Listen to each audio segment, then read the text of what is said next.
राधे राधे, जय श्री कृष्णा। दोस्तों, कब है माघ मास की शठतिला एकादशी।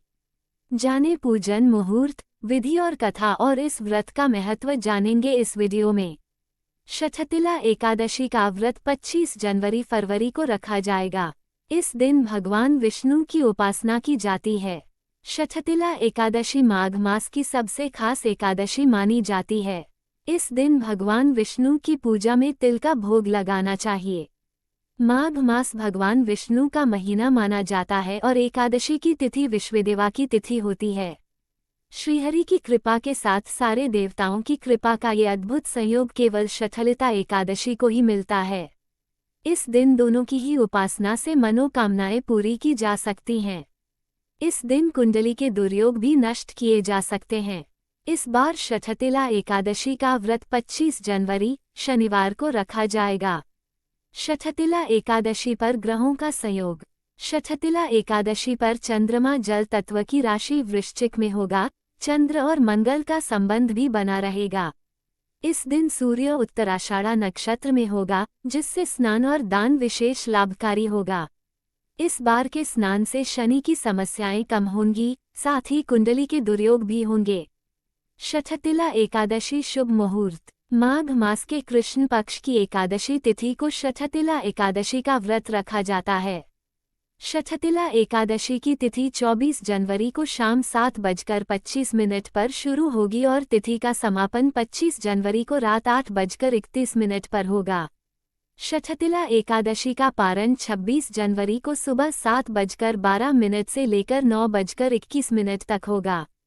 शठतिला एकादशी जा विधि। प्रातःकाल उठकर भगवान विष्णु की पूजा करें। दिन भर व्रत करने के बाद रात में भगवान विष्णु की आराधना करें और फिर हवन करें। अगले दिन द्वादशी तिथि पर प्रातःकाल उठकर स्नान करें। फिर साफ सुथरे वस्त्र धारण करें और भगवान विष्णु को भोग लगाएं। अंत में पंडितों को भोजन कराएं, उसके बाद अन्न जल ग्रहण करें।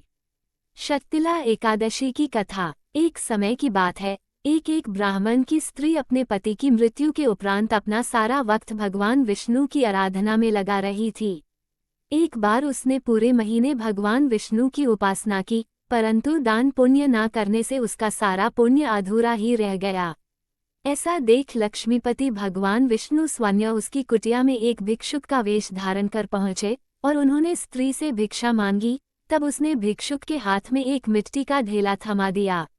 ये देख भगवान विष्णु वहां से अपने बैकुंठ वापस लौट आए। कुछ समय बाद उस स्त्री की मृत्यु हो गई और वह लोक पहुंची तो अपनी कुटिया खाली देख घबराकर भगवान विष्णु के पास पहुंची और कहने लगी, हे प्रभु, मैंने पूरा जीवन आपकी पूजा उपासना की, फिर भी मुझे खाली कुटिया क्यों मिली। तब भगवान विष्णु ने उसे अन्न दान न करने और उनके हाथ पर मिट्टी का ढेला देने की बात बताए और कहा कि जब देवकन्या तुमसे मिलने आए तो तुम तभी अपना द्वार खोलना जब वह तुम्हें शठतिला एकादशी व्रत की विधि बताएं। भगवान विष्णु के बताए अनुसार स्त्री ने ऐसा ही किया। जब देवकन्या उससे मिलने आई तो उसने उनसे शठतिला एकादशी के व्रत के बारे में जानकारी मांगी और फिर पूरे विधि विधान के साथ शठतिला एकादशी का व्रत किया, जिसके प्रभाव से उसकी कुटिया में अन्न भर गया। इसलिए ऐसी मान्यता है कि जो भी व्यक्ति शठतिला एकादशी का व्रत कर तिल और अन्न दान करता है, उसे वैभव और मुक्ति की प्राप्ति हो जाती है। शठतिला एकादशी का महत्व। इस दिन भगवान विष्णु की आराधना करने से सुख समृद्धि की प्राप्ति होती है। बता दें कि शठ शब्द का अर्थ है 6, यानी इस दिन तिल का इस्तेमाल 6 तरीकों से करना शुभ माना जाता है। वहीं इस दिन तिल का दान करना काफी लाभप्रद माना जाता है। इस दिन व्रत रखने से अक्षय पुण्य की प्राप्ति होती है। मान्यता है कि इस व्रत में जो व्यक्ति जितने रूपों में तिल का उपयोग तथा दान करता है, उसे उतने 1000 वर्ष तक स्वर्ग मिलता है।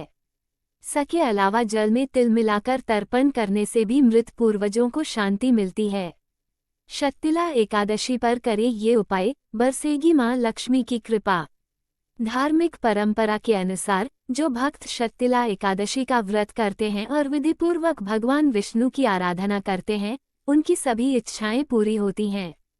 ये दिन घर में सुख, शांति और समृद्धि लाने के लिए अत्यंत महत्वपूर्ण माना जाता है।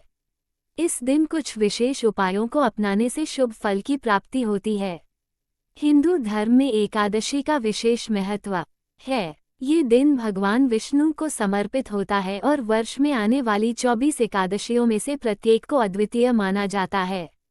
इनमें से माघ मास के कृष्ण पक्ष की एकादशी को शततिला एकादशी के नाम से जाना जाता है। ये दिन व्रत, पूजा और धार्मिक अनुष्ठानों के लिए अत्यंत शुभ माना जाता है।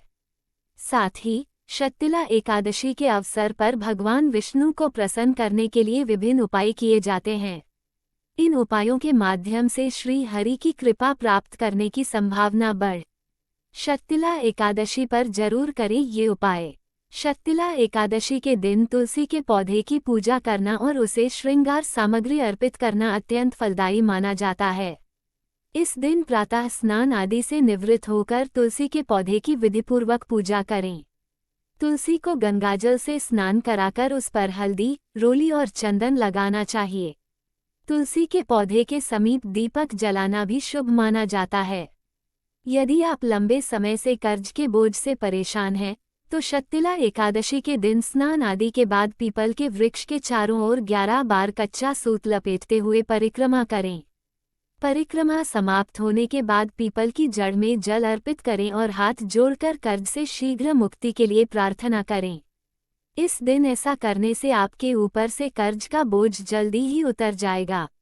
शततिला एकादशी के अवसर पर जल में काले या सफ़ेद तिल डालकर स्नान करना आवश्यक है। इस दिन गंगाजल में तिल मिलाकर सूर्य को अर्घ्य अर्पित करना भी महत्वपूर्ण है। पूजा के समय भगवान विष्णु को तिल और शक्कर का भोग अर्पित करने से व्रत का फल दोगुना हो सकता है। दोस्तों, ये थी आज की वीडियो। आपको हमारी वीडियो अच्छी लगी हो तो वीडियो को लाइक करें, चैनल को सब्सक्राइब करें, कमेंट में जय श्री राधे कृष्णा लिखना ना भूले। राधे राधे दोस्तों।